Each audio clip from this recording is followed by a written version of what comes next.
Hey everyone, welcome back to Temple of Geeks Who review, a Doctor Who inspired podcast for the long-running British science fiction television series.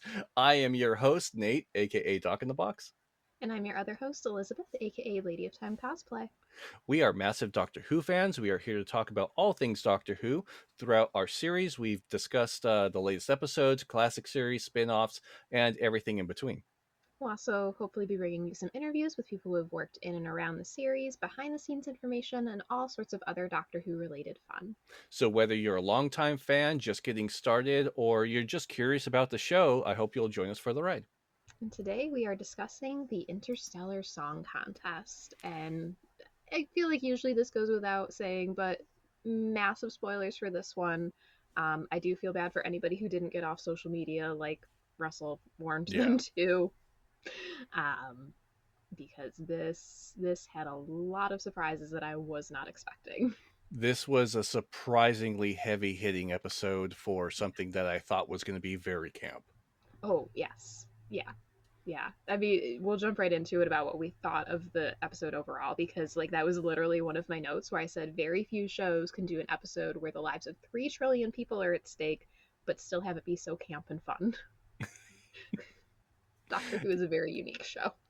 Yes. So, spoilers. If you haven't seen the show, if you haven't seen the episode, leave, bookmark, like, come back, whatever you got to do. Just get the hell out of here until you've seen the episode, and then get your ass back. Yeah. But yes, we will be talking about season 2, episode 6, the Interstellar Song Contest, written by Juno Dawson. Yeah. Who has also written for, I believe, quite a few Big Finish stories, which is fun.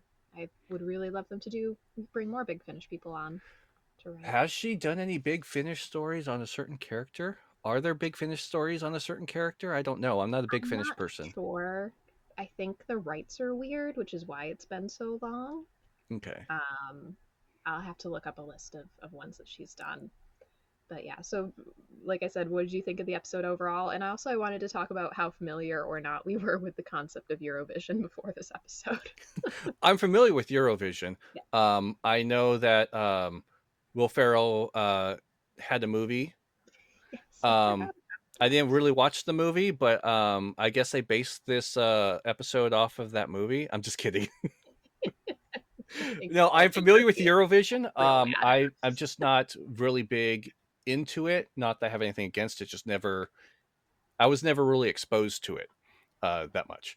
Uh, Yeah. so I'm familiar with how massive of an event it is, and that's why I expected this to be so camp because it was such a campy idea to have a song contest episode, uh, Yeah. and it I, turned out to be something. so not camp.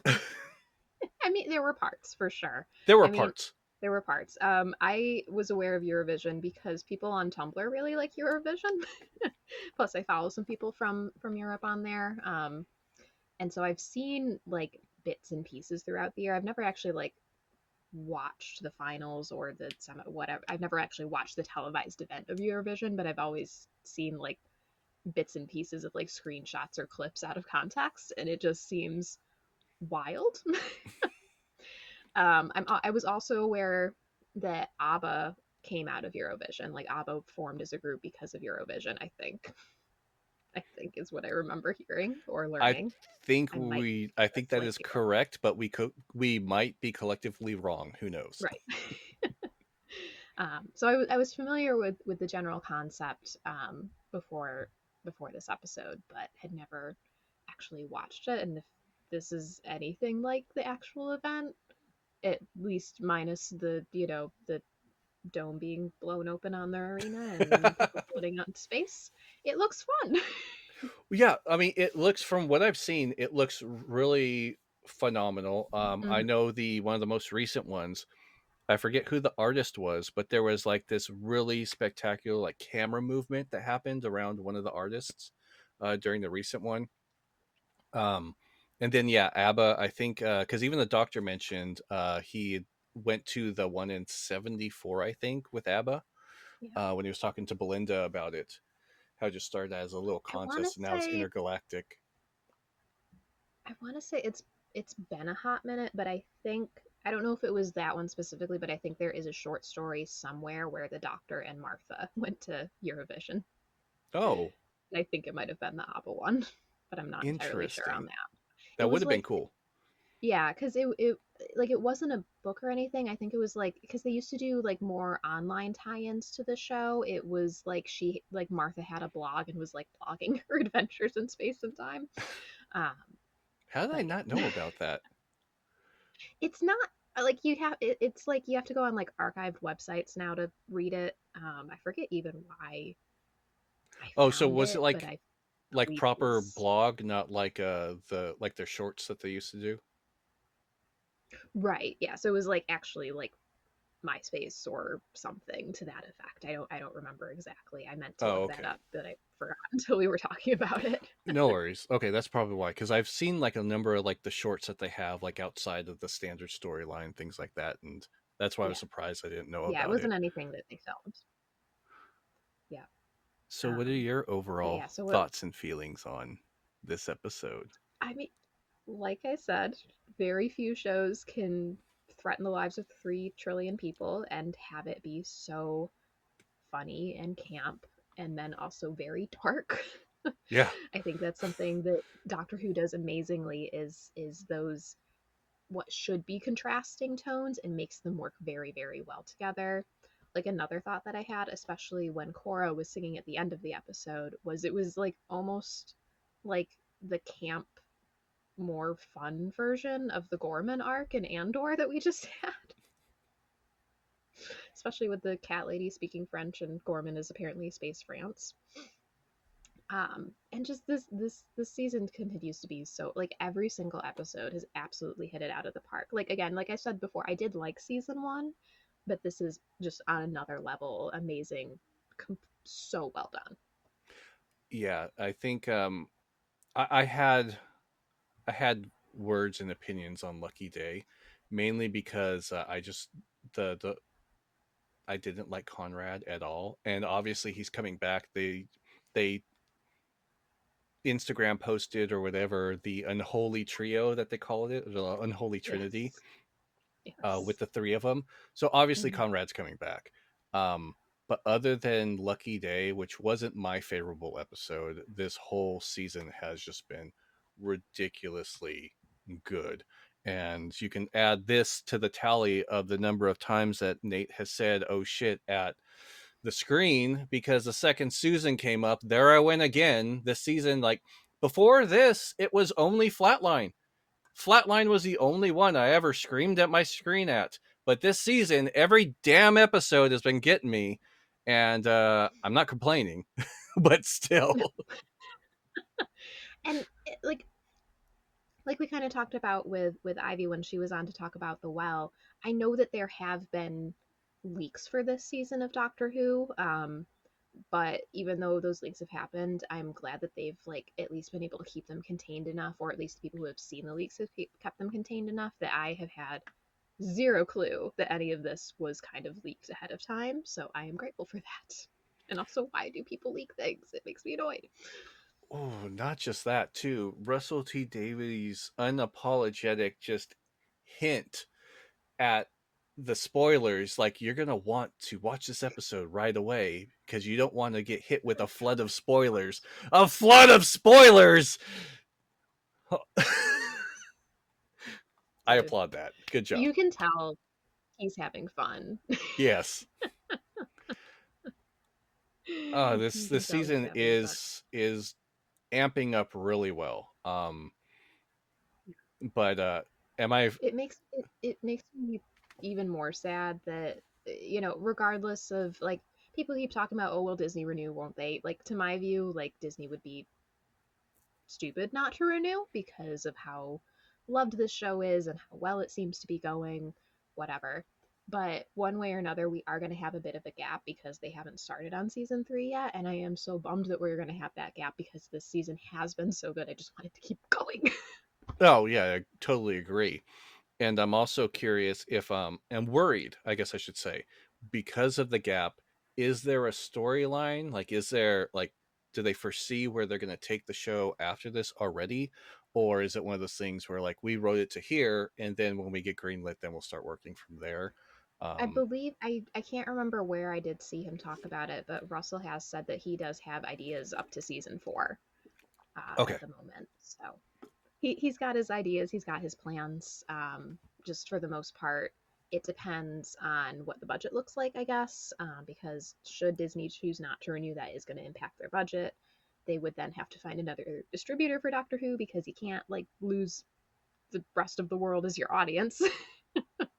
um, so we'll see. I have very few doubts that Disney, like I'm sure they'll renew it. Hopefully I don't eat those words, but I wouldn't see any reason why they wouldn't, especially because they just have to pay some money to distribute it and sit back and not actually produce anything. Speaking They just of need to get in on the merch money, game. yeah, They need to get in on the merch game, is what it is. merch game would be really cool. They Yes. did Oh, they did a I lot would of never good. get one of I'm those. still jealous. I'm still jealous of all the 13th Doctor cosplayers that had the Her Universe line. I mean, granted, the coat wasn't totally screen accurate. It was damn good. It was good enough. Mhm. Like, you could buy that entire outfit off the rack from Her Universe, the shirt, the coat, the pants. Yeah. And as a 12th Doctor cosplayer, we had to scrap things together. I'm not mad at all. I'm just a little jealous and sad inside. So the merch game is a big thing. But Give me, I speaking want a Gallifrey. I've said this before. I want a Gallifrey spirit jersey. Give it to me. Ah, speaking of money, this episode definitely took a chunk of change out of their budget. I mean, you had Grad Norton. Rylan was hilarious. yeah. I Uh, don't know who he is, but he was fun. I don't know who he is either, but apparently he's somebody. And forgive me, Rylan, or people who are fans of Rylan, if he is somebody, or I don't know. But I he don't know. was Well, I great. mean, 'cause I think part of it is the Graham Norton show does air on BBC America over here, and like we get clips on YouTube, and because it's a talk show, and a lot of times American guests will go on to talk about Marvel movies, Star Wars, other stuff that we are interested in, so we will watch those interviews. Rylan, I don't know what he does necessarily. He is a I'm guessing host. he's a I just host. googled it. I just Yeah, googled it. He is a host and has served as a semi-final commenter of the Eurovision. So he's a staple of the show. It looks like. gotcha. Okay. Um, Not watching Eurovision, just being familiar with it. I guess I could have guessed that, but no, I didn't want to just assume. But yeah, Yeah. so he is a staple of the show. Makes sense that they would cryogenically freeze him. Yes. Um, And but somehow he still survived. interesting that they cryogenically froze him prior to the Earth being destroyed in 2025. Yeah. But Though he who does say, knows? "Oh, not again." So I'm like, did he somehow like get ejected and not get like hit? And then when they were doing their scrounging, they found him and put him in a cryogenic thing and Oh, revived going him. through the rubble, he was like pulled out of space. Yeah, Maybe, I don't know. The maybe. I don't know. maybe the mavity of the Earth was enough to keep him preserved. But anyway, back to budget, back to budget, back to money.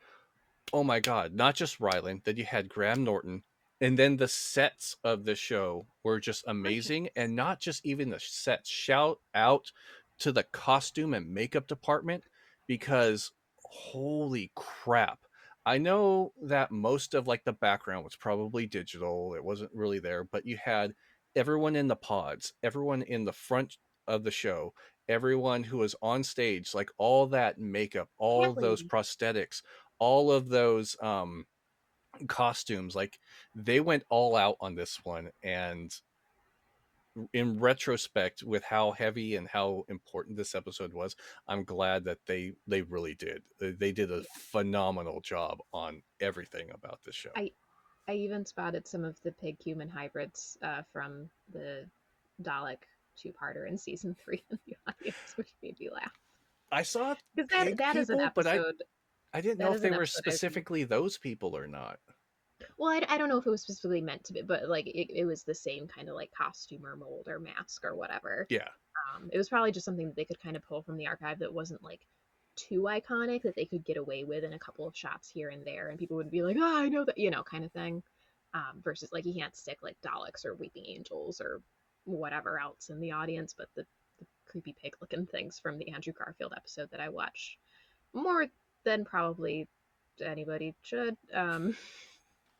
It's Andrew Garfield's in it. Shut up. Um, it has the same plot more or less as the Amazing Spider-Man one. Um, but yeah, I spotted them. I'm like, oh, hey guys. Speaking of Rylan too, I have to give a shout out to that little moment that was just hilarious when you're like, Rylan, give us some aw. Aw. No, AWE. So I love that. I'm like, the poor guy just came out of cryogenic suspension. We need to be a little more clear in our words. But granted, he was a professional. He just woke up and was, let's get this done. Not just Exactly. that, the show must go on.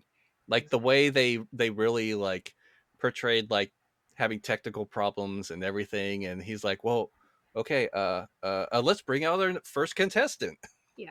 I mean, we've kind of already started talking about this, but yeah, we're just talking about the standout moments and performances apart from the big reveals for a bit here. But Yeah. Sorry. I'm yes. trying to No, save. you're Well, the fine. big reveal was at the end of the episode anyway, Well, but one of we the big do jump around reveals. because time is relative anyway in Doctor Who. So why go in order? Exactly. But yeah, Rylan was fun, even though I had no idea who he was. Like they did a very good job of like, for the people who aren't from the UK and don't watch Eurovision, I figured out who he must be pretty quick. It was so funny, even when like he comes out of crowd, like he gets revived at the end of the episode, and Belinda's just like, "It's Rylan." Yeah. It's so cute. That felt like a genuine moment. That felt Yes. almost not acted. Like, oh my god, it's Rylan. Yeah, that was just delightful. Um, yeah, Varada Sethu just continues to knock everything out of the park that she does in this show. I'm really hoping, again, yes, I know we're gonna have a gap here, so who knows what happens in the meantime. But I really would love to see her continue as the companion. I mean, I don't know what reason they'd be able to come up with, given that her whole thing has been like, just take me home, kind of thing. But she's just so great. And like another moment that I really loved with her was just the look of pure incredulity. What I can't speak. Just the pure look of just astonishment and disbelief when she finds out that Helia was invaded for a honey substitute of all things. Yeah, the Just the way she just flavoring. turns and is like, "Oh my god," was incredible. I liked the moment. There are a lot of moments I actually liked in this episode, but if we're talking specifically about Belinda, I liked the moment when the Doctor was gone, the TARDIS was gone. It was just her, Cora, and Ren, I believe was his name. Um, and she's realizing that she's stranded and had a totally. I I I kind of wish it was a little more panicked. Um, but I understand that going too far kind of like is too much for certain things. Um, but I really liked that she broke down, that she's like, where am I? Like, you're on the space station, but where is that? But where is that? But I don't know where I am. And she doesn't know how she's going to get home. She doesn't know where she is. She has no idea what she's going to do. She realizes that she's just like a child that gets lost in the store. And like, what are you going to do now? I have nobody. Um, I really liked that moment of having a companion have a very human type of interaction and way of processing things versus like, I don't know, I feel like we didn't really get that very often. No, I feel like the last one to really kind of do that was Martha had a moment like that in one of her episodes where she realized, like, I don't really actually know this guy. I just ran away with him on a whim. And then she, like, I forget what episode it is, but then she's, like, all panicked, like, why did I do that? I feel like Donna had might have at some point maybe. A little bit. I mean, a little bit in The Runaway Bride, and I mean, she has a bit of just like she has that moment in Planet of the Ood where she realizes that the universe isn't all like fun and adventure. She realizes that, the dark things that happen on Earth happen out in the universe in any given time period as well. But yeah, Martha, I'm trying to remember what episode that was. I don't think it was the Dalek two part. I know she has a bit of a conversation with Tallulah in the Dalek two parter about the Doctor. Oh no, it was 42 when she's in that little pod that gets ejected from the spaceship, and she's talking to that guy, and she's like, my family's never going to know what happened to me. I'm just going to die out here, because she thinks that they're going to fall into the sun. That's what it Yeah. was. Took me a minute. I got there. I got there. I've watched this show and rewatched this show maybe a little too much, but I love it. So Speaking of being stranded, though, I was kind of surprised. Granted, forced plot point, I guess you can say, because Belinda had to be there on the station. But I was kind of surprised that when the doctor realized what was going on, when he was, making sure he increased the Mavity field and everyone was getting sucked up, that he didn't yell to Belinda, "Get in the TARDIS." That was yeah, my initial reaction. Like, yeah, why is he not yelling at her to get in the TARDIS? Like, didn't even say anything, because he could have done that while he was doing, zapping the thing, whatever you would call it, the control panel, to yeah, increase the gravity field, or even when he stood up right after that, he didn't say anything, and that felt yeah, very weird to me. I love the episode. I'm not criticizing like, oh, it should have been done differently, because that would change the whole dynamic of everything. But if he tried to yell at her to do it, but right as he was getting pulled up, and say she didn't make it in there, it just seemed very weird that he didn't want her to go into safety. yeah. Well, I would guess part of that is I don't think she's gotten a key to the TARDIS yet, as far as I'm aware. I, Um, I would assume the door would have been open right now, like yeah, that's sitting true. in there. No, I think there was definitely a shot of him closing it No, being after like he unlocked. I put it mean, back in. Oh, unlock. Yeah, yeah. I don't know. I don't know. I did have like one little other thing that I thought would have, like, again, not the episode as a whole, amazing. One yeah, little thing I would have liked to have added in was the doctor, before he like meets Kid face to face, the doctor never found out the full story of Helia. That doesn't excuse what Kid did, obviously, or what he was planning to do, but it would have been nice to have the doctor acknowledge that he didn't have the full story. And I think if he had known the full story, he would have had a little bit more mercy for Kid. um I Granted, everybody was kind of in the wrong in that scene. yeah, But it would have just been nice to have the acknowledgement that the doctor was not aware, because like all he had, all the couple that he was with told him was that it used to be a beautiful planet. The one guy's parents had vacationed there, and that they say that the Hellions did it to themselves. That's all the yeah. information the doctor had to go on. And Well, so I would have also, just liked to have him find out more of the story, and maybe showed a little bit more compassion to Kid, despite what he tried to do, which was obviously a little I terrible. hear what you're saying with that. However, I don't think he cared, because Belinda, he saw the like what they did, like the amount of people that they were already willing to kill or sacrifice by sucking them into space. Belinda was out there. He lost his TARDIS too. The TARDIS is like not as high on the rank as him losing Belinda, but still, like he said, you put that ice in my heart, and he wasn't the compassionate doctor we know and love anymore. He was Time Lord Victorious at that moment. Yeah, So I don't think he even cared. Yeah, I don't think he even cared um, what the reasoning was at that point. He was just out to for vengeance. yeah. And I did put in, when I was writing my notes for that part, I did put in, granted he also, tried to kill the Dalek in Dalek.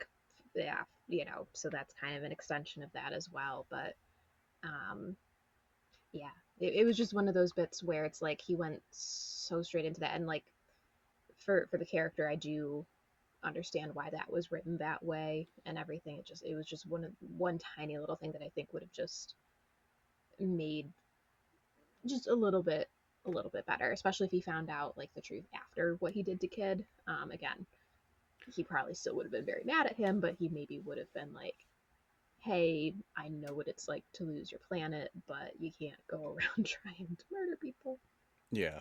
Oh, I think part of it also was he wasn't just angry at Kid. I think Right. part of it was he was also disappointed in herself, because I really loved the line where Gary and Mike, where one of them was like talking when they were talking about Belinda, and like, is that your friend? And he's like, I'm her protector. And he failed Yes. to Mm-hmm. protect her. And I think that's what set him off even more, is because his whole purpose through this whole journey was to get her home, and he failed at that. Yeah. Yeah, for sure. Yeah. Um, Another part of this episode, I really loved Cora in this episode. I thought she was such a fascinating character. I will say though, when she kind of we had that first like little hint that she might be a Hellion as well. I thought her horns were going to be in her hair because of how her hairstyle was Yeah. kind of done. I thought, oh, that's hiding them. But then to find out that not only were her horns cut off, but they were cut off like involuntarily was so heartbreaking. And to see her trying to defend these people, without without revealing that she is one of them as well, because she knows what that does when people find out that someone is a Hellion, was heartbreaking and so well acted by that actress. I actually went to look her up because I was curious, and she's actually been in a lot of West End shows, including she played Juliet in And Juliet, which I thought was cute. Oh, no, all of the Yeah. acting in this episode I thought was Oh, phenomenal, yes. from Cora to Gary and Mike. Even though he turned out to be a little shit, Ren, when he started having like the, when he found out that she was Hellion, and like was like basically like felt betrayed, because how are you gonna be like this, falling into racism, like the manufactured, I'm gonna say the manufactured racism that was in Yes, this that's exactly what episode it is. was uh, like, it was, I'm not gonna say great as far as like I like that, but It it was just well done. showed, It was yeah. it showed what people will do to save their own face. Like, this corporation came in, destroyed an entire planet, an entire race's planet, and turned it around and put it on the people who lived there when it was them. Like, everyone had their own Yeah. like myths or whatever. Like, I think they have psychic powers, and like all these different stereotypes that were manufactured to make them look bad. And I really, it goes all the way down to the point where Kid, I have to find it in my notes. I really loved that line. Um, where Kid, when they're like telling them like, how could you do this, blah blah blah, and his words were, I'm only doing the things you expect of me. Yeah. Yeah. That was a really like oof moment. Um, it was just I don't want to go too far into the real world, the pretty obvious, I would say, real world inspiration for this, because it is such in the real world, it is such a complex and hot button issue, and I don't feel like I have the ability or the knowledge to really speak on that. But I think for what this episode drew its inspiration from, it's not ever going to be a perfect representation, especially in fiction, especially in a 50-minute television episode.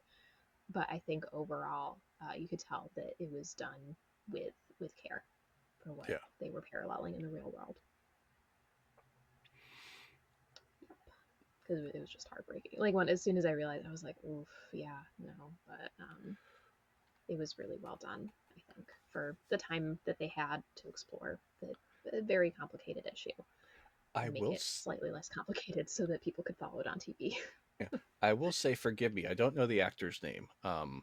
But when they put the kind of still shot of Kid on the Doctor Who Instagram before the show even aired, that like we like when they were announcing like, this is a talent we have coming up this season, and I saw his design, like how he looked, I was not excited. I'm like, oh, okay, we have this kind of like, it looked like a Joe Dirt type character with horns.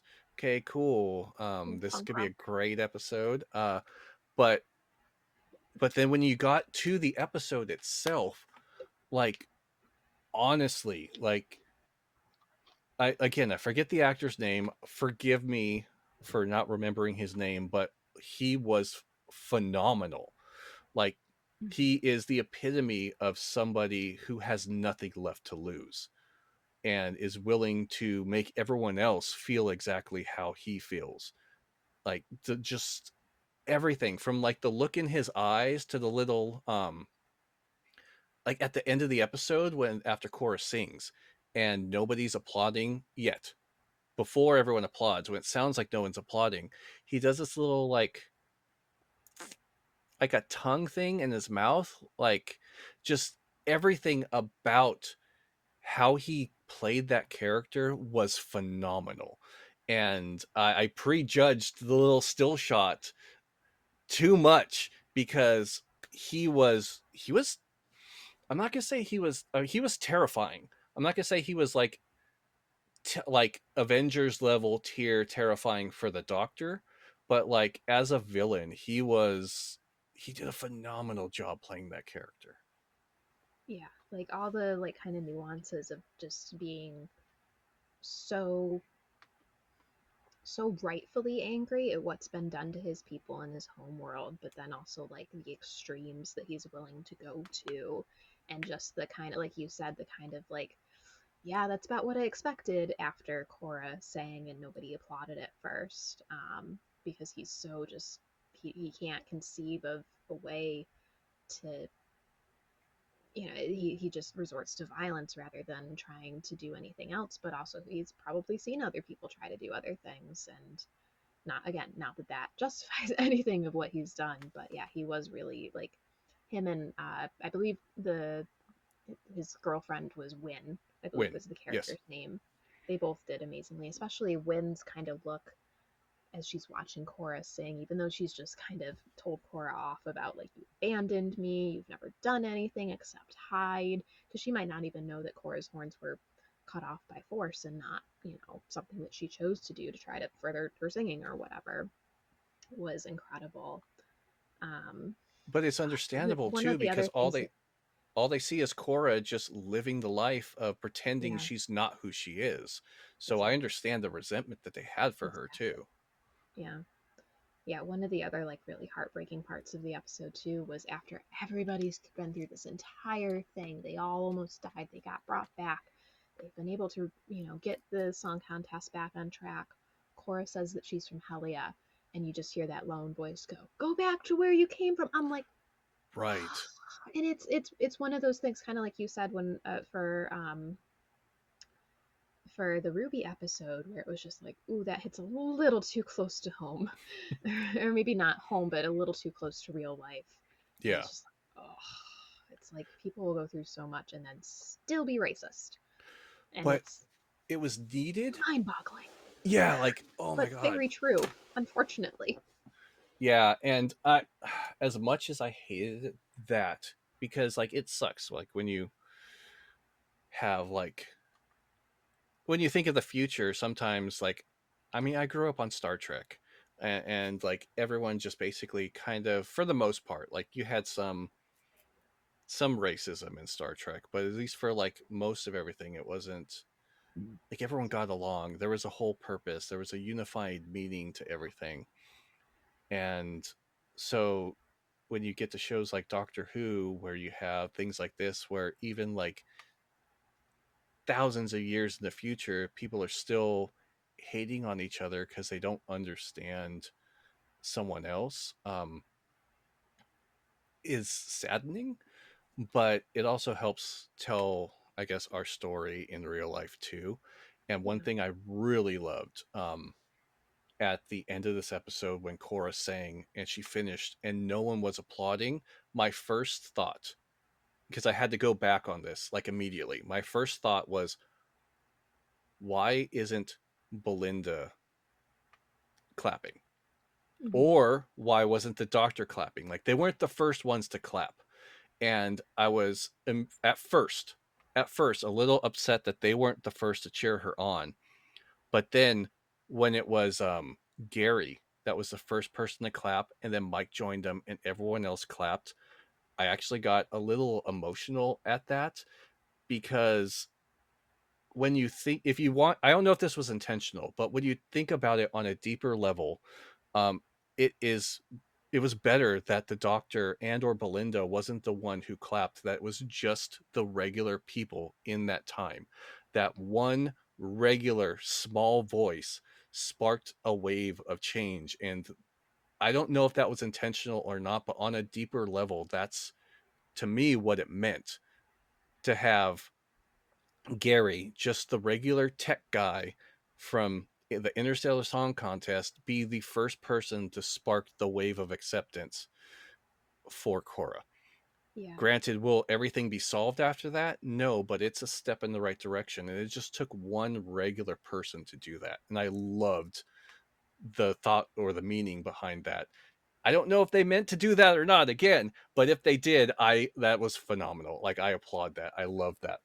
I definitely think it was definitely intentional, especially because, like you said, it if it came from the doctor or Belinda, it would be coming from like an outside source, and it is often very easy to, like, from an outside perspective on a conflict, be like, well, why don't you just do this because this makes more sense, and then you might not know everything about it, whatever.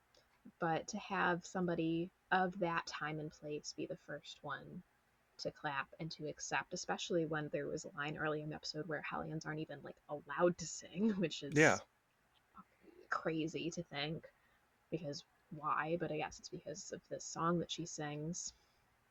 Um, it you can't have an outsider start that change. A lot of times you have to have the change start with the people who were affected, or even the ones, unfortunately part of the perpetration of the problem.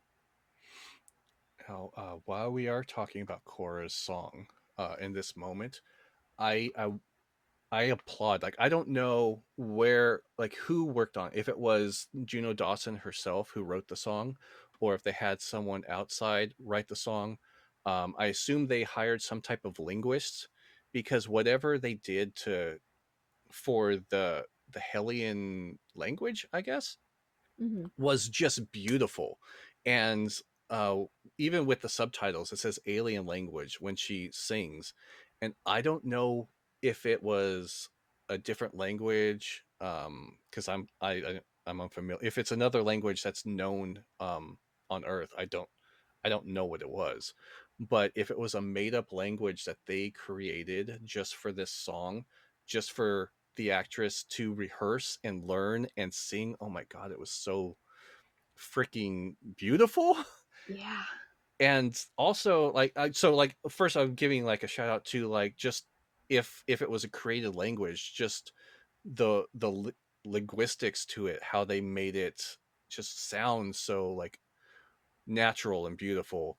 But also, like, if when we're talking about, like, the scene that she was singing, the kind of not collage, but the montage of her planet going from prosperity to ruin, and the poppy fields just being, like, burnt down. And that whole scene was emotionally beautiful.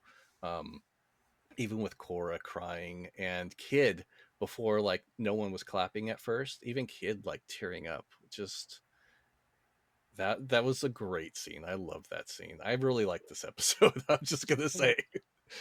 I do wonder, like, part of me wonders if, because Disney can make connections and stuff. I mentioned the Gorman arc in Andor that just recently came out. I wonder if maybe it was the same guy, because in the Gorman episode, I don't know if you've watched Andor yet or not. I'll try not to spoil anything too bad. Um, but Gorman is like space France, and they didn't use French, but they had a linguist, and they used French actors, and they like made up a very French sounding language. And like a bunch of the scenes on Gorman, when it's just other Gorman people, they all talk in that language. And there's even this one really beautiful scene, before everything goes horribly wrong, where they're all gathered in a plaza and singing a song in Gorman, and it's like their national anthem or whatever. And like I said, it reminded me a lot of that, and so I wonder if maybe the same person worked on it, perhaps. I don't know, but it was very gorgeous. Speaking of tapping other franchises, did you catch the Looney Tunes reference in the I show? did. I did. I was I was like, like, wait why? a minute. It was great. I have no complaints, no notes on that. But like, for them to like do a Looney Tunes reference in it, like, oh, so if anyone hasn't seen, when the Doctor is working on the tech desk, behind him there's In a the museum. poster. Mm-hmm. Yeah, in the museum scene, there's a poster behind them that says Martian Marvin. Yep. Obviously, that's a call to Marvin the Martian from Looney Tunes, which is a WB property, but still, like, it was hilarious. I like because I just quickly spotted it, and then I had to like pause and rewind. I'm like, did I actually see? Yeah, yeah, that's what it's. Yeah, it's not Marvin the Martian, it's Martian Marvin. hmm I'm like, I don't know who did the set dressing for that day, but bravo. Bravo. We applaud you. Good job. I'm like, you saw your chance and you took it. That's But amazing. that confirms Martians in the Doctor Who universe. It's true. Hmm. So Mars is okay. Yeah, so now we know what Martians look like Yeah, for or Doctor Who. is one of them. And so, well, I mean, we have the freaky lizard people, but yeah. Well, yeah. And then we have the waters of Mars and all this other stuff. Yes. But like, Yeah, we have another Martian character, I I guess. guess. Yeah. Speaking of like other kind of just like funny bits, because we did spend a lot of time on like the really heavy bits too. Um, one of the other like little funny bits that I really enjoyed was the guy the guy who takes the Doctor and Belinda back to the TARDIS at the end. He's just the look on his face where he's like, there's a lot of accident forms to fill out. Yes. I I freaking love poor that. Like, guy. we're back, but now I got to do my job. There's a lot of Yeah. reports I got to do. God, I gotta do a report. No. There were a couple other points where I laughed that were I want to say um not shout outs, homages to other franchises or other things. And one of them being when the Doctor took the confetti cannon, I immediately thought of Yes. Wally Me too. with the fire extinguisher in space. Yes. I was gonna get some Wally. Yes. I Okay, I'm love not that the only movie one. so much. I love that movie so much. It's so cute. It It's so is cute. cute. I love that Um, movie. the other Oh, scene, I don't know if you caught this too or you thought this too. I don't know if maybe it's just me because it wasn't exact, but for whatever reason, when Win went to the console and was like, "It's nothing to worry about," and she's like, "We got 30 seconds until," all I could think of was Han Solo at the console in the yeah, I in didn't think of that, the but you're Death right. Star. Oh That's my all god, I yeah, thought about when she did that. I didn't think of that one, but you're right. That is exactly, yeah. Especially the everything's fine here. Get going. Yeah. Boring conversation, anyways. Yeah, so those I were two also, moments where I thought yeah, like were homages to other things. yeah.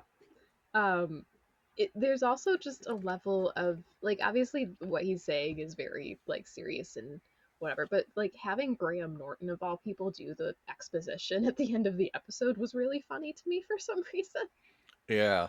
because he's such a like a funny silly guy it seems to me, but like he's like Earth home to humans, polar bears, something measles, and And measles. whatever.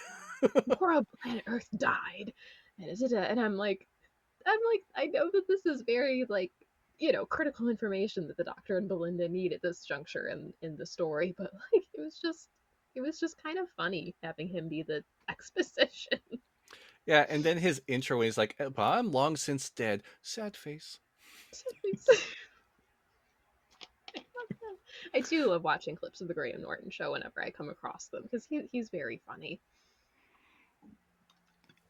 And then too, it's also a little bit of a full circle thing. I mean, they've put the clip out of Unleashed about this on social media everywhere, where when the show first came back in 2005, it was right after the Graham Norton show was on, but somehow some wires got crossed somewhere and his mic was still broadcasting live even though the episode had started while they were filming like inserts or whatever. So his voice is over like the first bit of Rose when it first aired on TV back in the day. Oh, jeez. Yeah. Yeah. Now, I do want to bridge into the technician who created the hologram. Like Yes. the I characters love of, both those guys. oh, They Mike were and so Gary were great. I loved both of them. At first, when the Doctor and Belinda landed, I was like, oh, they just happened to land in like this empty VIP booth. Like it just happens to be empty. They immediately resolved that with, this is our booth. Why are they in our booth? And Wait. God dang it. the squabble they had was just very I guess I use this term a lot, and was very human. Like, I Mhm. just wish you would Very take real. interest in what the things I love and whatever. And it looked like they were having problems, and it looked like it was a long time thing, and that maybe because it there was a moment where Mike, sounded like he was going to say, like, start talking about maybe we should discuss like where this is going. It seemed like it was going to go to that point before Gary turns around to talk to the bot about the tickets. um but I loved their whole dynamic and their whole like the evolution of them being in an argument and them having a difficult time, um into them being late actually saving them from being ex- expelled into space, which was funny. But not just that, they got to see each other in like their prime for the first time in their element. And when it's just the how am I going to say this, it was almost like they fell in love with each other all over again. And I enjoyed that. Like, it was a they wrote them really well. It was really well done. So this isn't anything to do with like their relationship, but it was kind of funny to me that when he had that little like EpiPen thing or whatever that he stabbed the doctor with, I'm like, oh good, the boob window is good for something. Because he didn't go it through his shirt. He didn't went go through the through his boob shirt. The boob window. The doctor has a window. boob window. Not quite Okay, I the V-neck. I was like, the oh good, we Judy don't have boob window. to. I don't Um, know why that stood out to me, but I'm like, oh good, the shirt's good for something besides looking good. but I also loved where like when he's like, Gary, I really like you. He's like, I thank you. And then later he's like, I'd do anything for you. Like, there's an I think it's an SNL clip. Like, the emotions that I had from them after the doctor was scaring them and after they were stepping up was, well, mark me down for scared and horny. And then when Mike was like, I'll do anything for you, and Gary's like, back of the queue. I love those Oh, characters so much. fun. Yeah, the moment where because they're both like trying to get the doctor's attention that the drones or whatever are coming. And the doctor just like because he's kind of in focused mode versus where usually if that was something he'd be a little more like I've got it whatever. He just doesn't even say anything. He explodes them and then he goes Gary and he's like terrified because he's just seen this man blow up the drones' heads with his little remote control or whatever. And then he's just like, oh good, he likes me.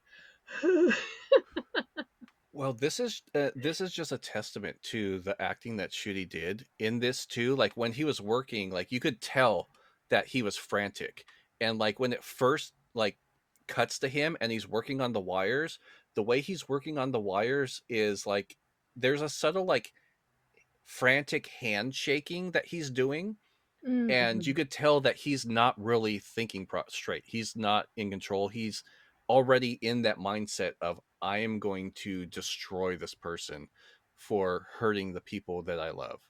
Yeah, yeah. Yeah, shoot. He like I hope he continues with many more years of Doctor Who because he is just such an incredible actor. Or just in I will say, general, I hope his career just yeah, flourishes. gosh, I can't wait. I'm hoping because he was in The Importance of Being Earnest recently at the National Theater, and I know that they put that out in theaters in the UK. I'm hoping that becomes available in the States at some point in the future because I want to watch that. It looks fun. Um, my favorite thing is telling people who aren't like super into Doctor Who, I'm like, he was one of the Kens in the Barbie movie, Yes. which I love that. I'm like, like at minimum before the man leaves the show, they need to have Ryan Gosling on the show because That would apparently be Ryan funny. Gosling's a fan. Yeah, that would be funny. Oh, that'd be hilarious. Yeah. I will say my one other little tiny criticism of this episode, I want more of the songs. I wanted more singing. I know I am in the minority of Doctor Who fans when I say that, but at the very minimum, I would like a 10-hour loop of Dugadoo. Thank you. Okay, I was gonna shout out to Dugadoo also. Dugadoo, Dugadoo, Dugadoo, Dugadoo, Dugadoo, Dugadoo, Backtrack to Dugadoo. Belinda's breakdown. I didn't realize it until I saw somebody else point it out, and I went back and I watched the scene. And I'm like, yeah, you can hear that song the entire time she's having her little breakdown. Oh Yes. my god. No Goblin song, but we got Dugadoo, and if I don't get a full version of it, I'm gonna be very upset. Yes. Um. Well, one, you can hear a little bit more of it if you watch Doctor Who Unleashed. I saw a little clip, and like they're playing it for Ncuti and Varada, and Ncudi's just like his chair, which I love. But then, speaking of the Goblin song, the lady who sings the first song, that is the same actress who did the Goblin song. Yes. Yes, which I love, and it felt not super Taylor Swift coded, but it definitely felt like she had an influence. But I don't know. I am Maybe that's me reaching, but so glad also that Cora sang her Hellion song and not yes, the song about her big feet. yes, I was That was like supposed to when be her like fan favorite song. I'm yeah, tripping and over my big feet, I'm something like like that. I understand the concept that the song contest is supposed to be silly, funny music, but in the same thing, I'm like, that's the song they were gonna have her sing after everybody had a near death experience. Is my big feet? I'm tripping on my high heel. I'm like, Well, not okay. not just that though, but that was not a great song. Like, oh, we've been working on this for years. I'm like, have you? Have you? That was Okay. like the My Dog Beatles song.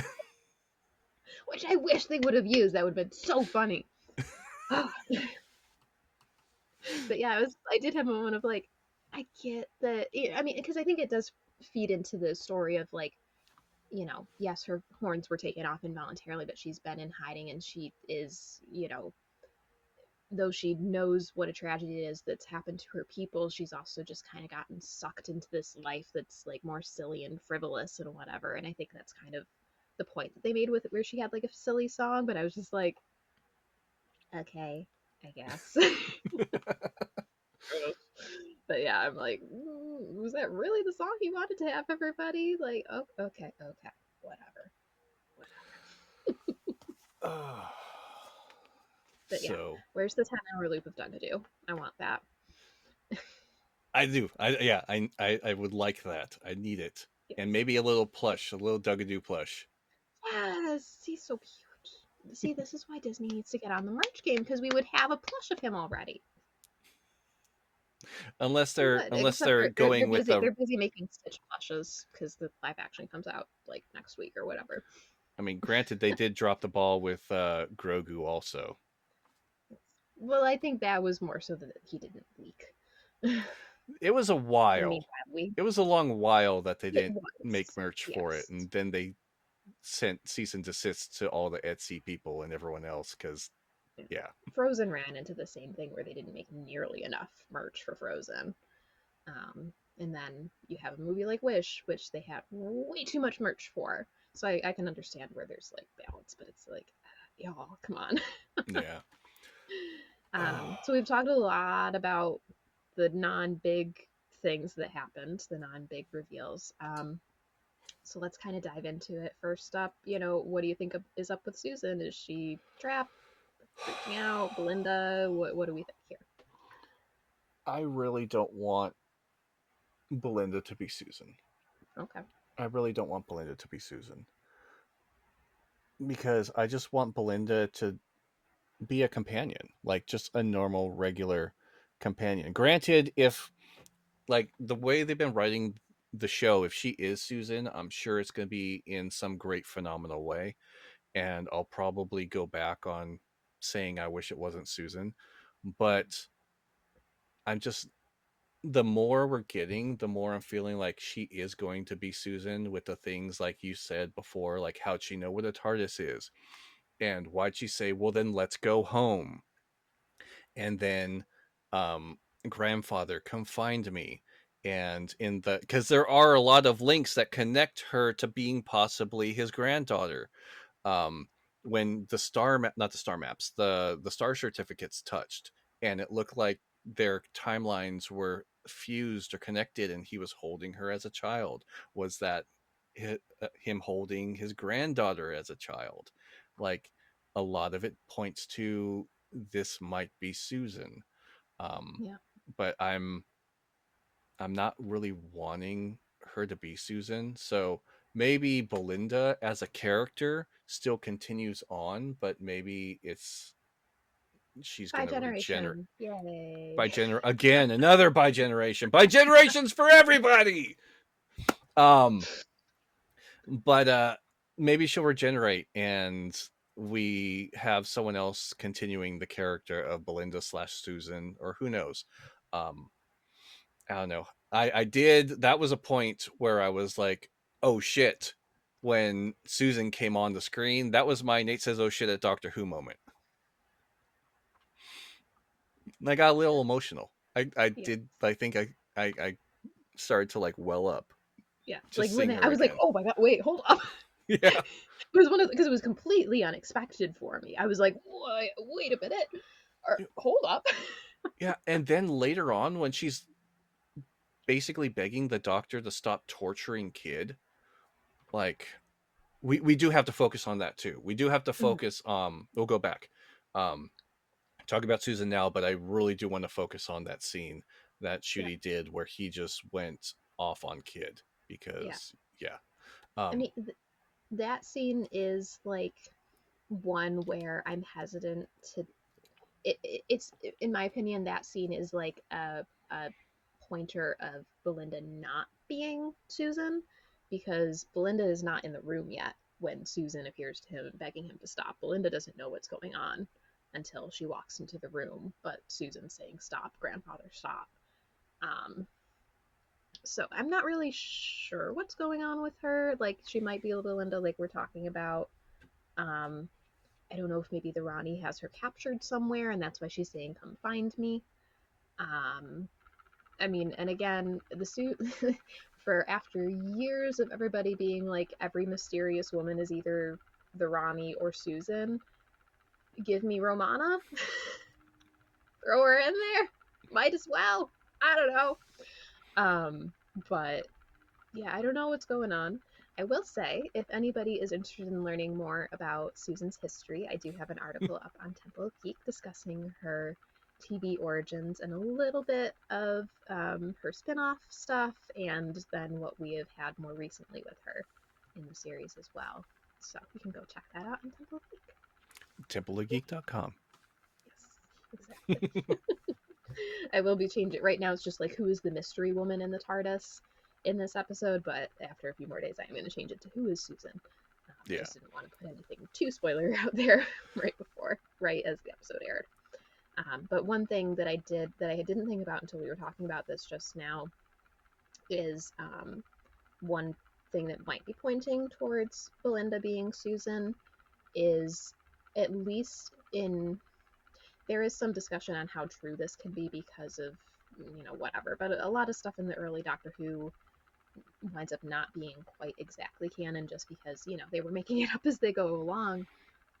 But in the first episode, Susan says, oh, this is the TARDIS, and Barbara and Ian are like, what do you mean, what is that? And she says, I made it up from the initials, time and relative dimension and space. So in one version of events, Susan is the one who came up with the name TARDIS. Yeah. So with Belinda knowing the name TARDIS, that might be a hint. I don't know, or it might be Maybe. a red herring. Who knows? But again, it was another thing that you said before. I mentioned it earlier where you were wondering, like, why did she say, well, then let's go home? Like, just granted, she was talking about the doctor when he was talking about Gallifrey, but the wording was very specific, not like, let's go to your planet. It was, well, then let's go home. It was very Yeah. specific verbiage in that. And So if who it does knows? wind, if she does wind up being Susan, and she does wind up, he'll get her to her Earth home, but maybe the grander plot and the grander arc will be getting back to Gallifrey, But potentially, also, we where we have need to to make it canon that Romana has been president. um we also have to wonder if she's Susan. Well, whether she's Susan or not, what was so important about Belinda that Miss Flood had been watching her prior to the doctor arriving there? Yes, exactly. Well, I have a theory on that. I mean, it could have been Conrad because It could have Conrad had, been. and because it does show them all together as that, like I said, the unholy Trinity post that they put. So maybe she got with Conrad because he had information on the doctor, and that's where he found out. That's where she found out that Belinda was going to be traveling with the doctor. So they just camped in that area of the UK and waited for it to happen. Yeah. Who knows? Um, but yeah, we should talk about that end credits scene. So we've talked about Okay, Susan. Now we got to talk about Rani. let battle begin. To begin, the echo on it too. I was like, whoa, okay. I I want to know. Okay, so the Ronnie's back. The Ronnie is back in Doctor Who after freaking decades of no reference. Not I don't know if they say no reference, but no on-screen representation. Um, and I'm left confused. I mean, I'm not gonna say I'm an expert on the Ronnie. I don't know a lot about her story. I just know of her existence and that she's like a scientific genius. Yeah. Um, but some of it I'm still confused on. And was it red herrings or is it part of the story? Like all of the fourth wall breaking seems very uncharacteristic for a time person. Whether it's the Rani or the Doctor or the Master, like there is no fourth wall breaking, and this is a regular thing that Miss Flood has done. Um, So I don't know what's up with that, or if it's just like something that was just like, oh, it'll be fun and silly, and it'll just screw with all the fans. Let's do it. Yeah. Yeah, I don't have a theory about that specifically, but one thing that I am wondering, I don't think that the order that we've seen Mrs. Flood in is the order that she has lived those events. I think that some of the appearances that we've seen of her are pre by generation and some of them are post by generation. Like specifically, I think that she was sent by the Rani, because now she's just a Rani according to whatever. Yeah, Um, I think that post by generation, Mrs. Flood is like the one who was Ruby's neighbor and Belinda's neighbor and like on Earth versus like the the Mrs. Flood that we saw in the well or in Lux is a pre by generation Ronnie, is my theory. yeah, I would have no doubt that Flood, Ronnie, whomever are traveling in space and time, and these sequences are out of order. I would have no disagreement with that. Um, One thing I can say also, and I don't know if anyone's going to go with this or have this mindset, but when they bioregenerated and the Ronnie was like saying that basically they're superior and like this is my cohort back here. Um my I'm not sure if I liked that. Like it's funny, but the reason I'm not sure if I like it is because I don't want people, and I am assuming, and I hope I'm wrong, but I am assuming that there are people out there that are going to see that and be like, well, then bring Tennant back. He's the prime doctor. Why do we want 15 around. Like I don't want anyone to, like, I want them to be the same. I want them to be equal. Like, I don't want them to be like, well, this, if there's a prime and then there's a sub section of the bioregeneration, then people immediately putting Tenant on a prime pedestal versus Shooty. Right. Well, I do think it would take like a. Granted, there is very little media literacy with people who would be like that, but I think it would take a special level of media illiteracy to think that 14 was the prime when it's made clear that the newest face is the prime. But also, I think that's less like how by generation actually is and just speaks more to how the Rani sees it. Possible. Yeah. I know there are people that are that Oh, yes. Yeah, I don't doubt that there that are people who are going to say yeah. that. But yeah, no, I get what you're saying, though. Um but also they mentioned, I don't know if this is something that's been pre-existing in Doctor Who, because I'm not um an expert on the anatomy of Time Lords other than the double heart. When she said that her double brainstem, Hmm. I hadn't heard of that before, and I don't know if that's something that's normal for a time person, or if the Rani had genetically altered themselves at some point because of their scientific, expertise. If they had genetically altered themselves, and that's what caused the bioregeneration. I'm looking at the TARDIS wiki. Hold on. I also looked up a connection between the Rani and grapes, and there is no connection with Rani and grapes in Doctor Who, because when Oh, she okay. was, I was like, it took me a yeah, minute when to she was at the song find. contest, she's like, I guess I can stay and watch the show. Grapes, and but there is a drink. There is a grape drink called Rani, Oh, that's sold interesting. in another country. I don't know what country it is, but I thought that was funny. Don't know if it's intentional, but that's hilarious that there's a grape drink called Rani. Well, let's see. There is a bit that says Time Lords had an additional brain lobe dedicated to the mechanical and other bodily functions, which is funny. Um, But yeah, but specifically the double brainstem, it made me think genetically engineered or altered. oh, So I don't know, um, but again, I'm not an expert on that part. found it. Regeneration would become impossible if both hearts were burnt out simultaneously, which is from the Forest of the Dead, or with 3 bullets in each heart and 2 inside their 3 brain stems, which is a reference from Magician's Apprentice. So apparently it's Hmm, been brought up before, but it says 3. interesting. Yes. I don't So remember that, and that's a recent episode too, that is. It's been a hot minute since I've watched that one, though. because I feel like that would have feel like I would have gone wild over that. Like, what do you mean 3 brain stems? Must have been like just a quick little thing. I don't know. Throwaway line or something? Apparently there Maybe. was precedent for that. I did make my little like nerdy, geeky, heart happy when uh, they mentioned the respiratory bypass system. I'm like, oh, that doesn't get used enough. Yes, you know. 'Cause I will say, if anybody wants some time to kill, the Gallifreyan physiology uh, uh, page on the TARDIS wiki is really funny. Um, one of my favorites is aspirin is fatal to Time Lords, but the antidote to that is eating chocolate. Hmm. Yeah.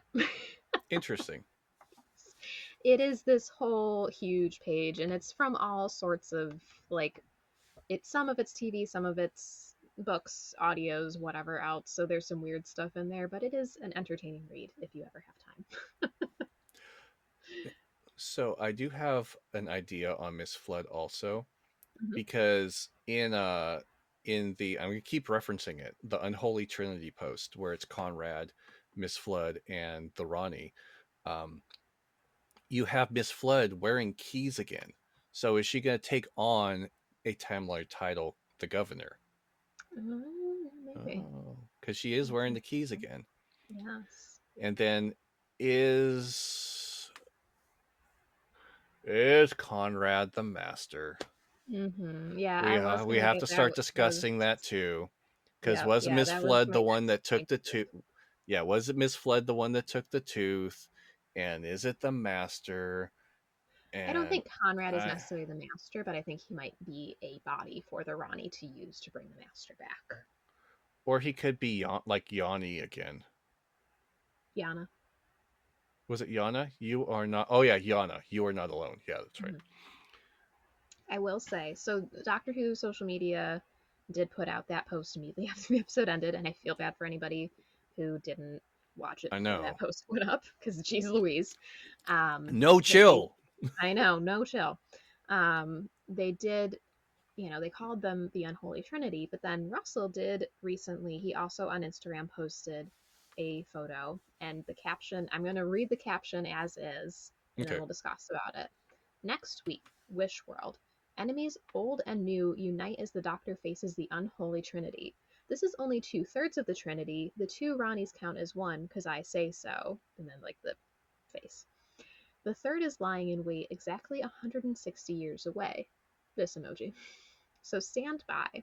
This is the big one. First of a two-part finale. The Pantheon is stirring, old friends are helpless, and the whole of reality is in danger as we hurtle towards May 24th, in the Rani's most terrifying experiment yet. Pity the fate of poor Frau Zufall. And remember, a message is calling across time and space. Tables don't do that. I'm sure that will make sense Okay. I'm gonna have eventually. to read What the it. heck, I'm gonna have Russell? to like stare at it and digest it for a bit. Um. Here, But yeah, we didn't even get I put a it in the episode trailer. notes if you want to look at it yourself. Yeah, we didn't even get a No, we did not. trailer. Mm-mm. Hmm. It was just that end credit scene. I don't know if we'll get a trailer. Um, if we do, I feel it'll be a very short one and probably just the couple of scenes in the trailer that we got that we haven't seen yet. So I don't know. I don't know. I do have to say that the end of this episode, not the end credit scene or the mid credit scene, the end of the proper episode was brilliant. Mm-hmm. That we had all these suggestions from Miss Flood and things like you know limited run show end May 24th, and then Doctor and Belinda landing at May 24th. And she's like, Boom. "What is that?" Yeah, he's like, "Right outside that door is May 24th," and then just explosion, cut to black. Yeah, that was brilliant. Perfect, perfect. I will say I'm gonna send the pictures that I have real quick because I did go and look at the trailer, the trailers that got put out for the entire season, and I did find 5 shots that we have not seen yet. Okay, Pull those up. I sent them to you so you can look at them on Discord. okay. So there is the shot of the Doctor in his spiffy pinstripe suit with his bowler hat, which originally I had thought when I first saw the trailer was going to be part of the what wound up being the Lux episode because the suits are kind of similar. I guess I wasn't paying that much attention. Um, the next shot is this big giant amalgamation of uh, skeleton of who knows what the heck that is. It's Um, something prehistoric, yeah. Something prehistoric, but doesn't like look properly Quite just earthly, yeah. thing. But the Rani is like a biochemist, scientist, something like she does experiments with genetic manipulation. So I wouldn't be surprised if that's something that she's been messing with. The other scene that we have not seen yet is the shot of Mel with like all these houses in the background are like disappearing behind her, and there's this weird purple energy, and she looks very scared. And I will say, Yeah, we the assume they're first episode, disappearing, but like something's breaking. It looks like something's breaking reality. right? Mel was in the Ronnie's first episode, and actually one of like the kind of silly things is that the Ronnie pretends to be Mel in the aftermath of the Doctor regenerating because the Doctor has lost his memory after he regenerated from 6 into 7, and so the Ronnie dresses up and pretends to be Mel to try to get information out of him. So that'll be a fun rematch. And then I wasn't 100% sure. I didn't have time to go back and look, but I don't think we've got this shot of the Doctor coming out of the TARDIS with that shirt on yet. It Hmm. looks like he's in Unit HQ. Like I think we've seen that shirt on him before, but I don't think we've seen it No, this season in that this looks shot. exterior. This looks like it's somewhere outside. I don't think That's true. that's Oh, you know inside a what? building. I think that's from. Actually, I might be wrong. I think because I think that's the. Was that the shirt he had on when he went to go find Belinda at the hospital?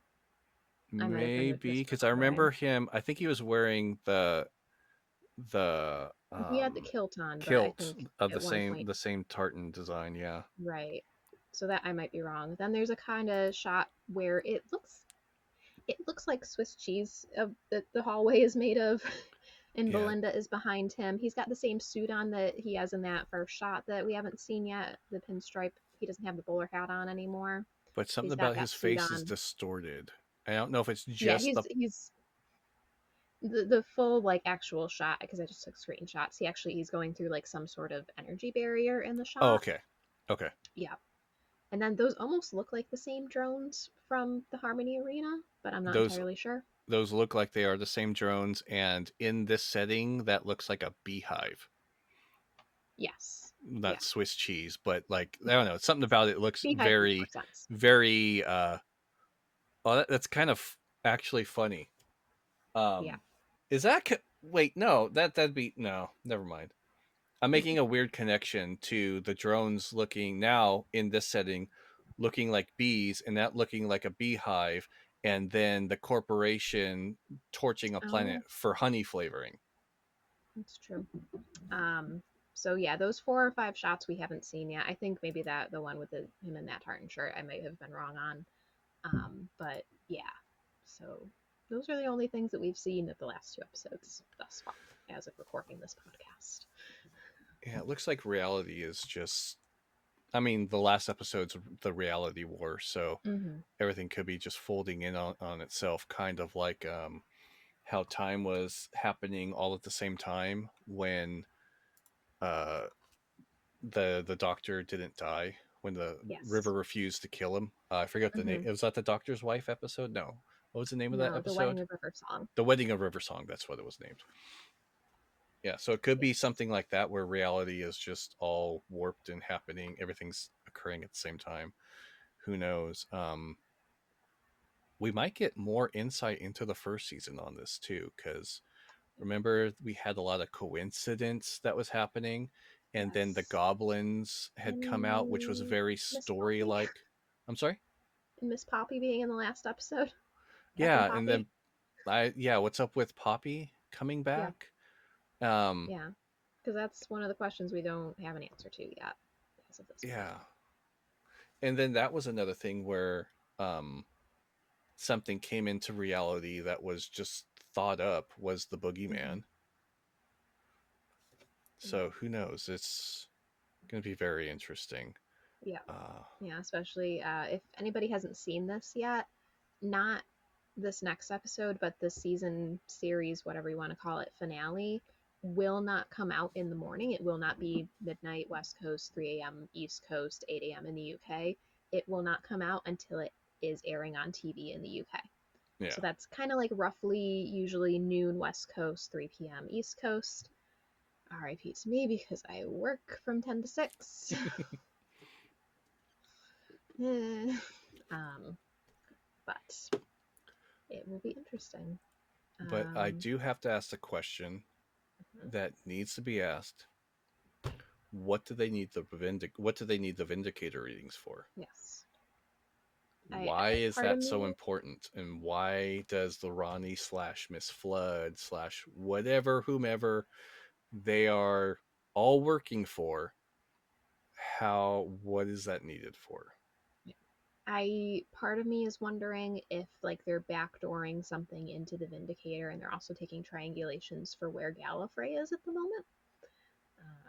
Maybe. Because I mean, it's not in that pocket universe that they put it in Day of the Doctor anymore. I don't know exactly what's up with the planet at this point I because it's think, confusing. yeah, the way Um, they left it with 13, I think the planet it's still there, but it's yeah, dead. Like right. that's my assumption that everyone just died, but the planet's still there. Yeah, Well, actually, no, they didn't but just if the die. They got Vindicator can, upgraded. Yeah, but I guess if the Vindicator can like triangulate not just space but also time, maybe they're trying to get to a time before the Master turned everybody into Cybermen. Um, I don't know. I don't know. But that was a thought that I had as in like, were they trying to get back to Gallifrey? Possibly, but also clearly they have plans on Earth as well. Oh. And then I think the only other, apart from, why was Captain Poppy in last episode, why Belinda knew the word TARDIS, the only other question that we still have yet to be answered is how and when the robots got that older copy of the Star Certificate, because that's still been kind of left open as well. We now know where the Doctor heard Belinda's name, but we don't know why he went after her in the moment that he did as well. So, I have a feeling a lot of it's been set up that the mm-hmm. Doctor was meant. They wanted.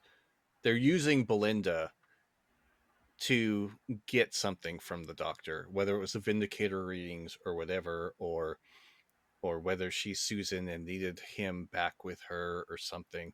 Um, a lot of this feels like this was not a trap, but like we got exactly what we wanted from you, and we led you here the entire time.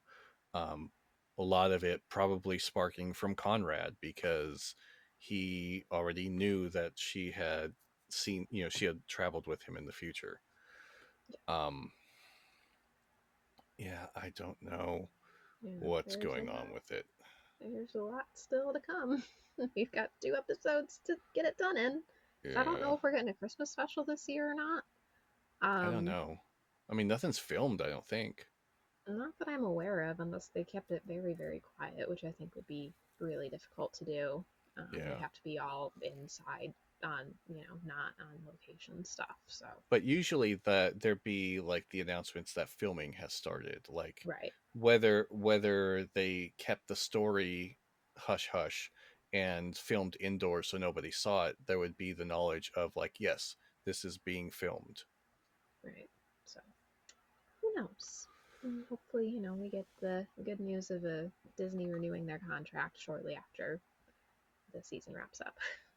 Hopefully, or Or hopefully else we're gonna before. have like, unless because then we're gonna have like 4 different streaming platforms to watch all Doctor Who, which would be obnoxious.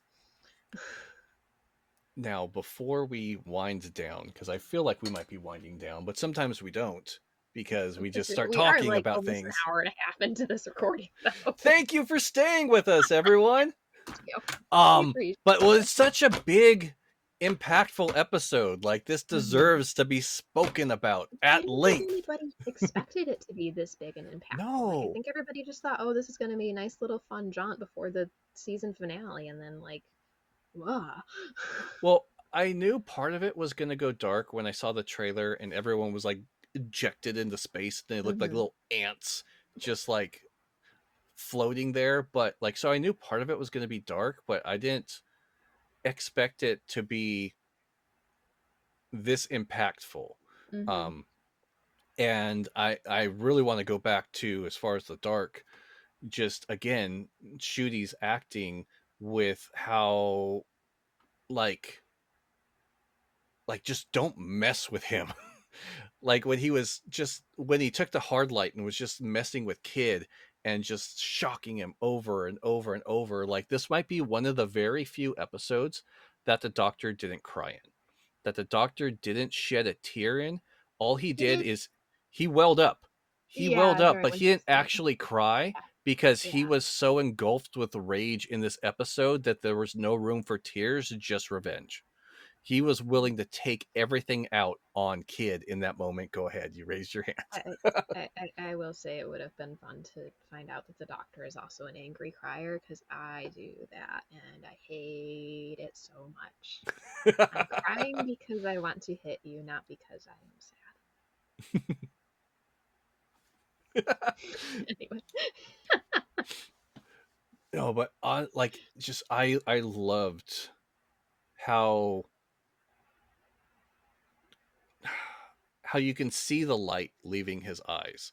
How he just again, it's just a testimony to the his acting. Like he's like swiftly becoming one of my favorite doctors because of the range of emotions that he can portray. Like that's what I loved about. I mean, it took me a long time to like Matt Smith. It took me a long time to like Matt Smith, but that's one of the reasons I loved Eccleston so much, was because he had like this whimsy to him, but he also had this rage to him, and that was part of the reasons that I liked Tennant. Was he had like the happy go lucky, not happy go lucky,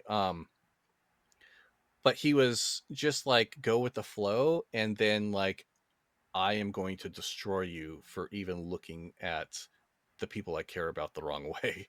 And again, with 12, like he was straightforward and he was cold, and then I loved his evolution into being caring and loving, but also he was destroy the universe to save the people that he loved. Like I love, and then just the amount of like anger and passion that 12 had. Like this is, I'm getting all of that with 15, and it's really bumping him up the ranks really fast the more and more I'm seeing like the range that he's able to bring to this character. And just good job, sir, good job. For sure. Yeah, Shooty's acting is just incredible. Like he really hits every corner and facet of the Doctor in an amazing way. And I hate that people kind of like reduce him like, oh, he cries, oh, he's silly. I'm like, shut up and watch the show because that's not all he is. And if you actually watch the show without watching it with the express intention of finding things to hate, you would realize that he is a phenomenal actor and does a great job of portraying the Doctor. Shut up. Yeah. And this episode made me realize, like when the with the Conrad, the Lucky Day episode, was like, I wish he was a little angrier. Now I'm just like, Mhm. oh, oh. So that's Like, what it looks oh, like. yeah. So I will say, as incredible as that scene is, and it was so well acted and so impactful, and you really see the dark side of the Doctor. He said hard light hologram, and all I could think of was Rimmer from Red Dwarf.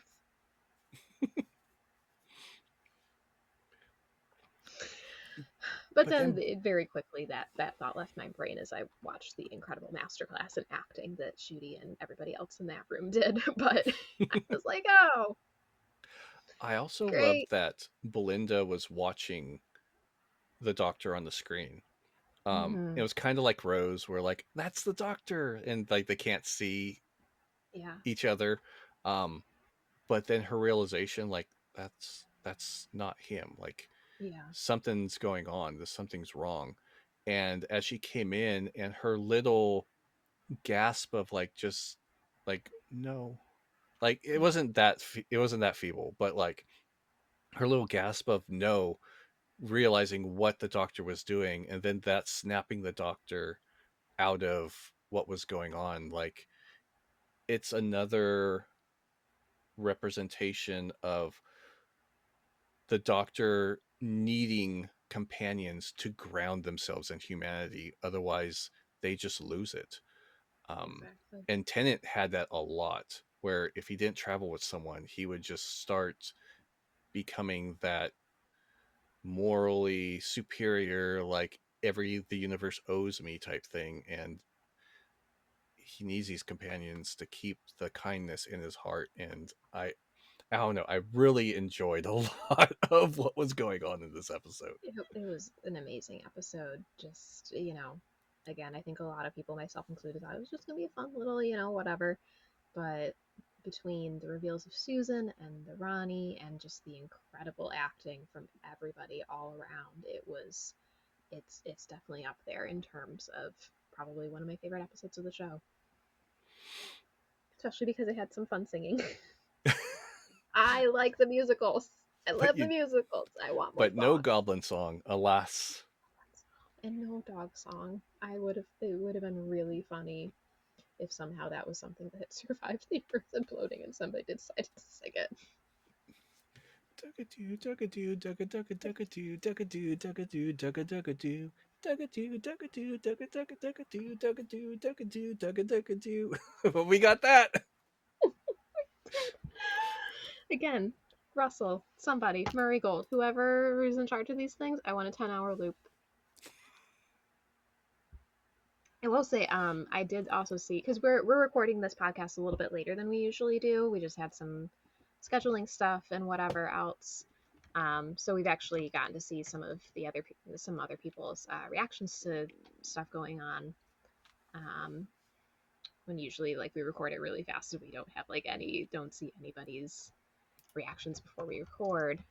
Um, But I but posted the one thing, reaction right away, and all I did was legitimately it, scream because I didn't know how I felt. Um, well, I knew how I felt, but it was legitimately just like I need to scream, both good, bad, and panicked. yes.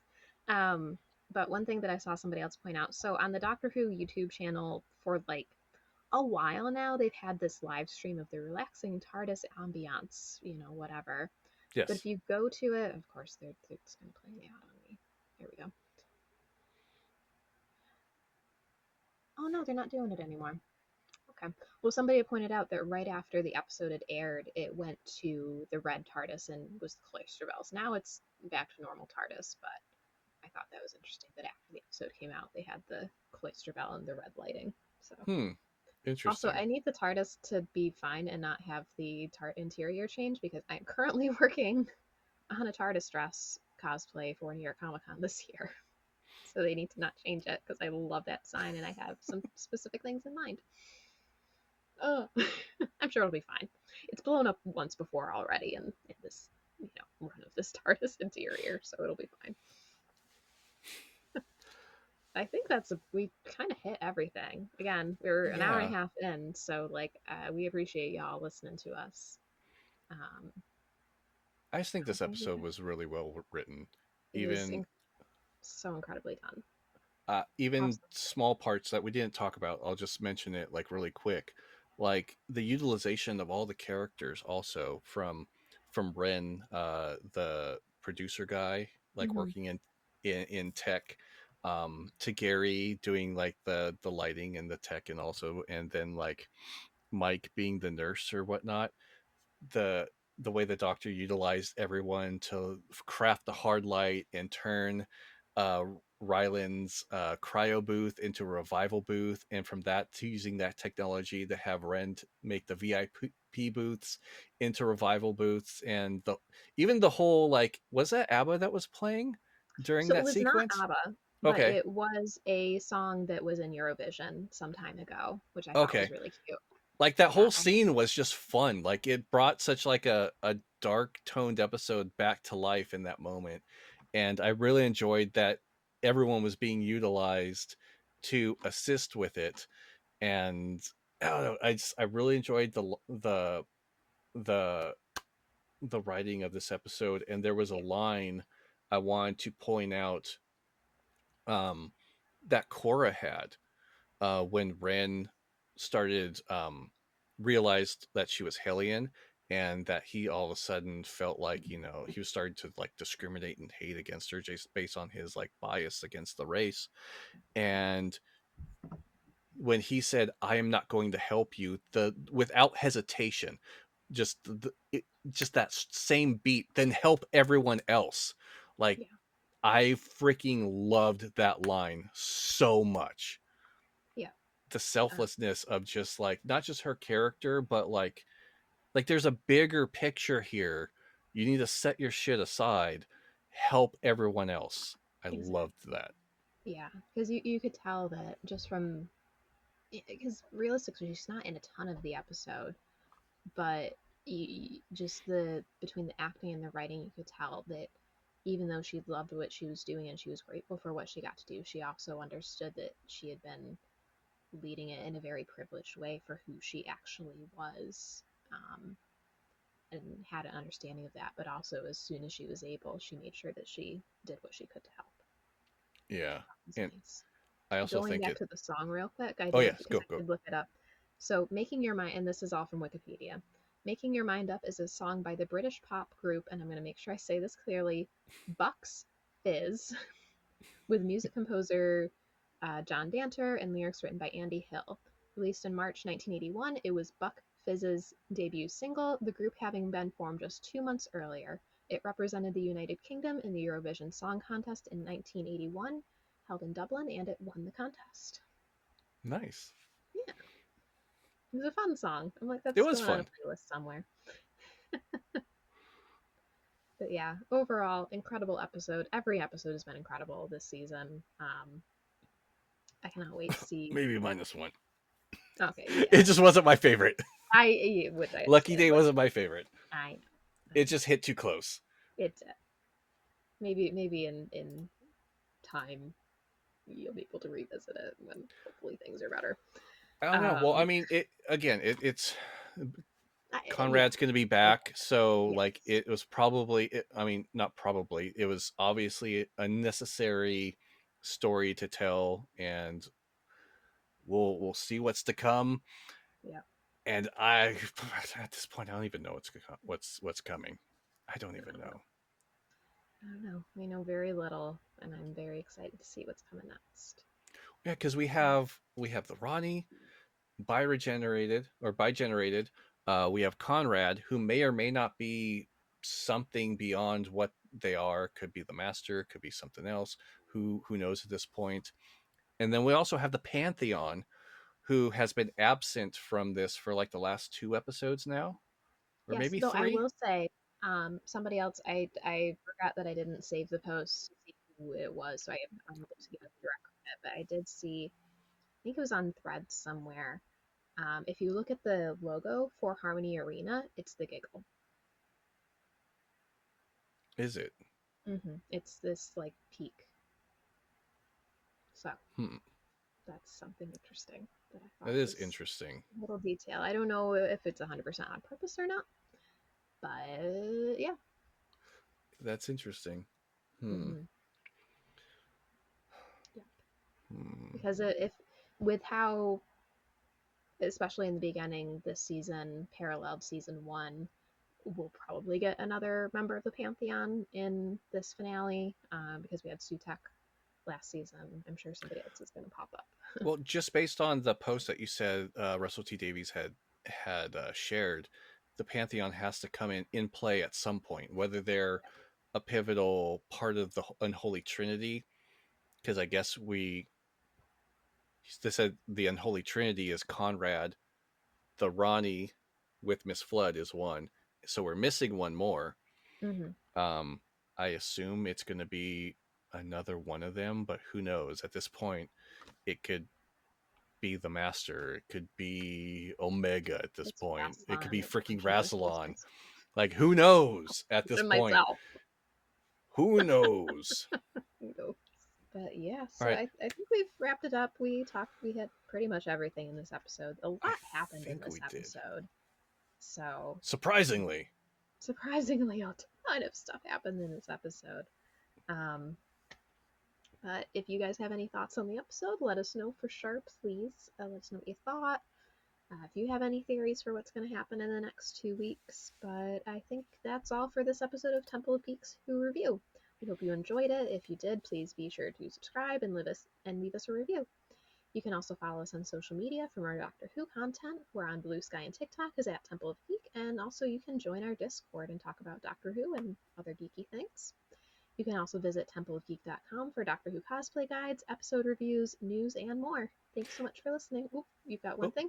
one more thing, yeah. And don't forget, Liz did a very in-depth and detailed article on Susan Foreman. If you want more information on Susan, go to templeofgeek.com. It will be the I think mystery woman in the TARDIS or Yes. whatnot. I It's might update the title in the near yeah, future. But because we are believers of not spoiling things, even though the trust episode dropped. We wait a couple days because we like to we don't care about the clicks. I mean, we want the me. clicks, Well, but we people yelled understand at us people because have they wanted me lives to and we say don't that. want to spoil things for people. So the name of the article may change soon, but it is information on Susan You'll be able to Foreman. find So it. so give Liz's article some love. Yeah. All right. Have a good one, everybody. We will see you soon for part one of the season finale. See you May Bye. 24th. Bye. Yes.